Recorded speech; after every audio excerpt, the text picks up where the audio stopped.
mengambil kayu untuk membuat meja. Kayu disatukan dengan paku. Sebelum presentasi dimulai, kami ucapkan salam terlebih dahulu. Assalamualaikum warahmatullahi wabarakatuh. Waalaikumsalam warahmatullahi wabarakatuh. Kami dari kelompok 6 akan mempresentasikan tentang hasil observasi kami selama semester ini, yang berjudulkan pengaruh sampah organik dan anorganik terhadap terhadap lingkungan masyarakat. Izinkan kami memperkenalkan diri. Nama saya Aira Nurainisa Herlambang. Nama saya Nabila Nur Fadilah. Nama saya Rafkada ya. Nama saya Nabil Muhammad Ahsan. Nama saya Nana Filza Khalifi. Selamat menyaksikan presentasi dari kami ya teman-teman.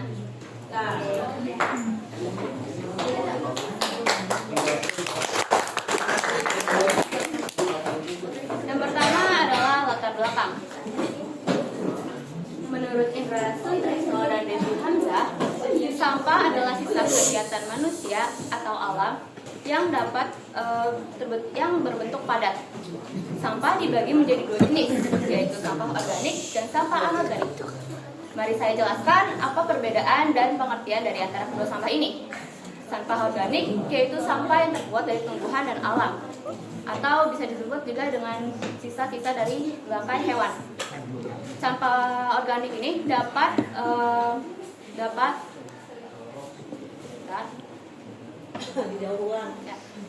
sampah organik dapat didaur ulang serta bisa mengalami proses secara alami.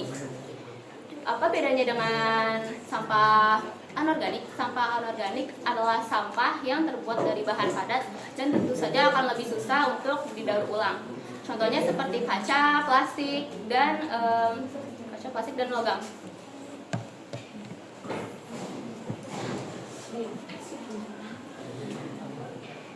Untuk rumusan masalah, yang pertama ada apa pengaruh sampah organik dan anorganik terhadap lingkungan.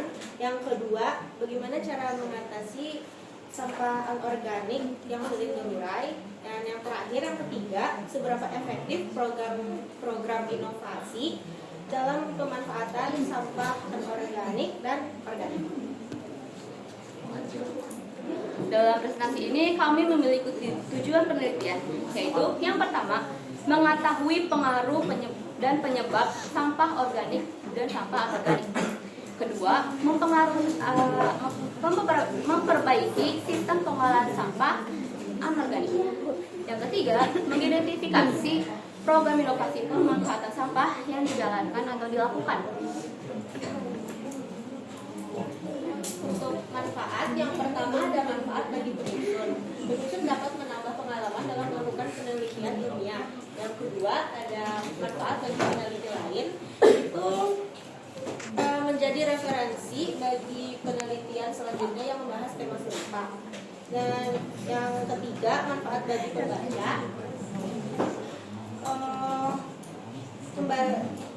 dapat meningkatkan kesadaran masyarakat dalam akan pentingnya menjaga lingkungan dari sampah organik dan anorganik dengan cara memilah sampah berdasarkan jenisnya.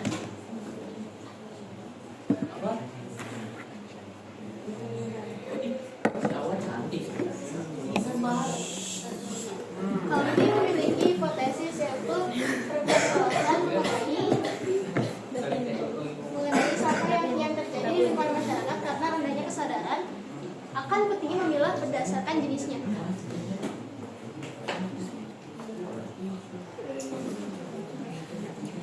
Selanjutnya ada deskripsi subjek. Sampah adalah sisa kegiatan manusia atau proses alam yang sudah tidak digunakan lagi. Sampah dapat berasal dari rumah tangga, industri, pertanian, pasar, dan aktivitas lainnya.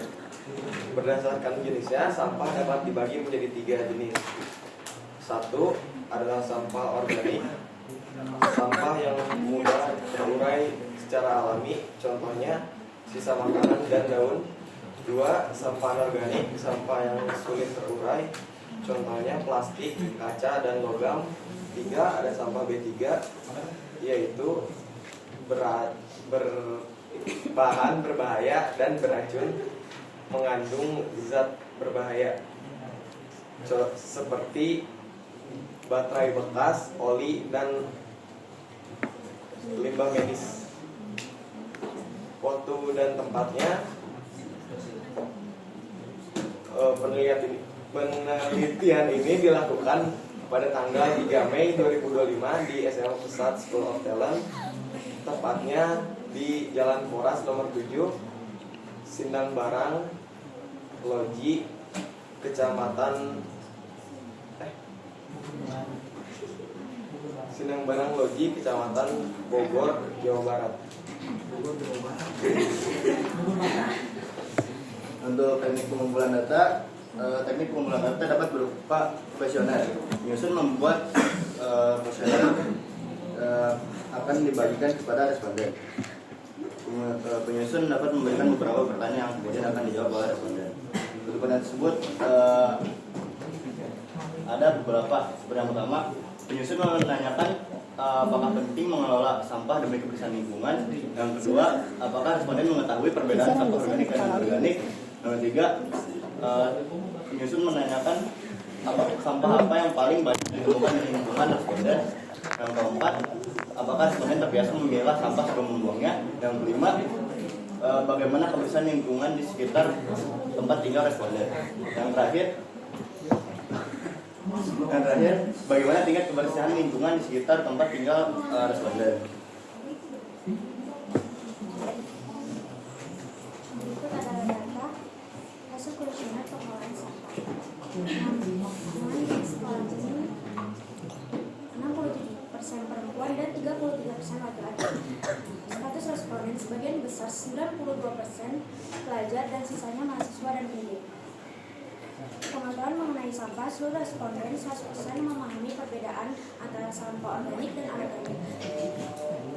Jadi sampah yang paling banyak ditemukan 50% sampah anorganik seperti botol, plastik, dan sejenisnya. 42% ini sampah campuran dan sisanya tidak memberikan keterangan lebih lanjut.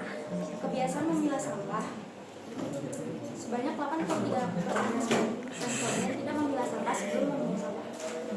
Selanjutnya dilanjutkan oleh Aira.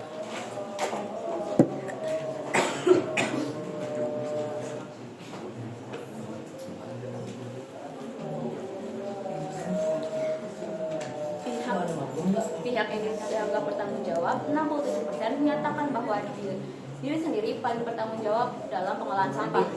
Kondisi kebersihan lingkungan, 75% menilai lingkungan tempat tinggal mereka sangat bersih.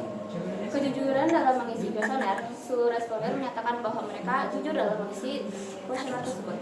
Sikap terhadap pengolahan sampah, mayoritas responden menjawab bahwa mereka mengolah sampah merupakan tanggung jawab pribadi penting bagi setiap individu.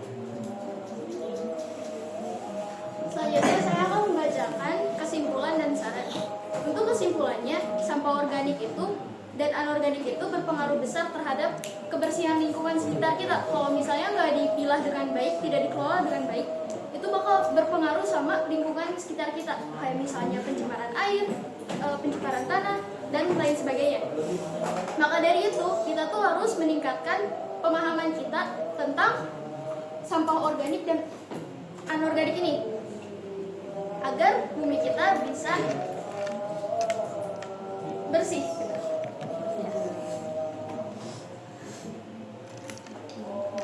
Terima kasih. Sekian dari kami. Apakah ada yang mau bertanya?